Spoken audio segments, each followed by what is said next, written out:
Twitter suspend le compte de Donald Trump de façon permanente. Ça, c'est grave. Alors, jeudi, Facebook et d'autres services comme Snapchat ou Twitch ont aussi suspendu le profil du locataire de la Maison-Blanche pour une durée indéterminée. Mais avec plus de 88 millions d'abonnés, Twitter est la plateforme de prédilection de Donald Trump, celle qui lui sert à faire des annonces politiques, fulminer contre les médias ou insulter ses adversaires au quotidien, etc. Bon, enfin bref, 88 millions d'abonnés. Donc ça, qu'est-ce que ça veut dire? Ça veut dire que les GAFAM, l'oligarchie californienne qui contrôle Internet, qui contrôle les médias sociaux, c'est eux qui décident si le président américain peut parler. Vous imaginez? Le type a une légitimité démocratique. Alors oui, il a eu moins de votes qu'Hillary en 2016, on sait tout ça, mais le processus électoral américain l'a reconnu comme président. Donc c'est le président américain.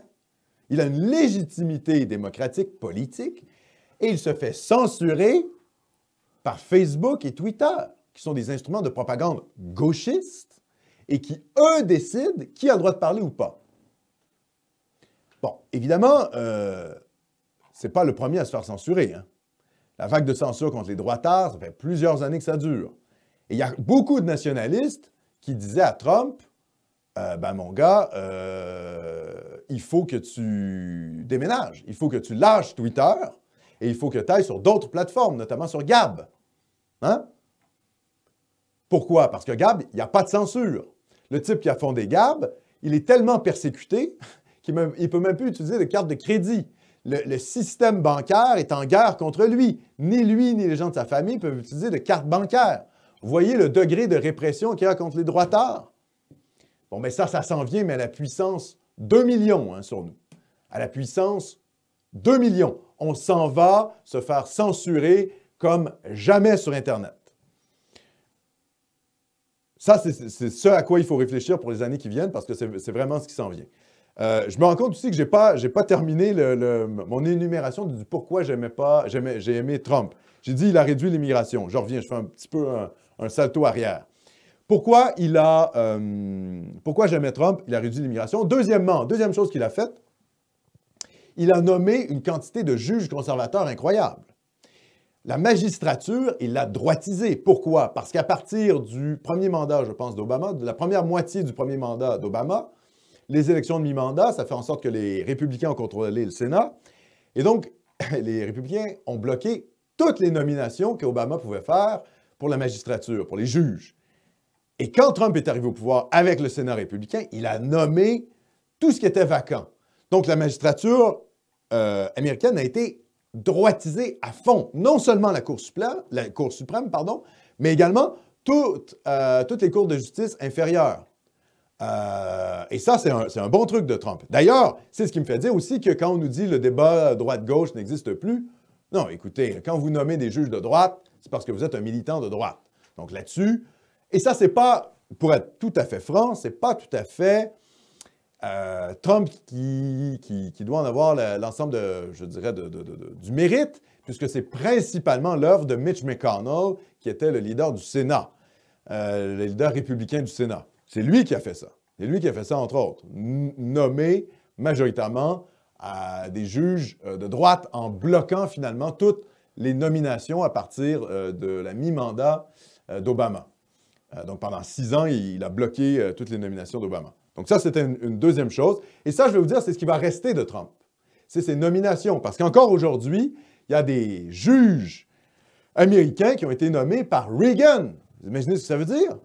Parce que les juges sont nommés pratiquement à vie ou jusqu'à temps qu'ils aient 80 ans, qu'ils prennent leur retraite. Donc, ce qu'a fait Trump, ça va durer dans le temps. Ça à la limite, c'est ce qui passe le plus sous les radars et c'est ce qui va avoir le plus d'impact sur le long terme à propos de son mandat. Troisième chose qu'il a fait, Trump, c'est sa politique internationale. Pas de guerre à l'étranger, plutôt isolationniste. Finalement, il a arrêté les guerres incessantes au Proche-Orient, il a arrêté de financer les islamistes en Syrie, etc. Donc, grosso modo, on peut dire que Trump a eu un bilan assez, même plutôt irréprochable en termes de politique étrangère. Alors évidemment, il a été à un degré comme on n'a jamais vu pro-Israël. Ah, ça c'est sûr, mais il ne fallait pas s'attendre à ce que Trump soit pro-palestinien. Les types qui pensaient que Trump était le nouvel Hitler, bon, premièrement, c'était des gauchistes débiles, et les gars qui pensaient ça à l'extrême droite, ils étaient encore plus fous, quoi. Je veux dire, c'était évident que Trump allait être pro-israélien, notamment avec le gendre qu'il a, Jared Kushner, juif qui a la double nationalité. Sa fille, qui s'est mariée à Jared Kushner, s'est convertie au judaïsme. Donc, je veux dire, il ne fallait pas s'attendre à ce que Donald Trump soit un crypto-antisémite radical. Je veux dire, à un moment donné, allumez vos lumières, les gars. Hormis la question israélienne, qui est discutable, bon, mais oui, mais il a fait des accords de paix, notamment, il a mis la table pour les accords de paix entre les puissances arabes et Israël.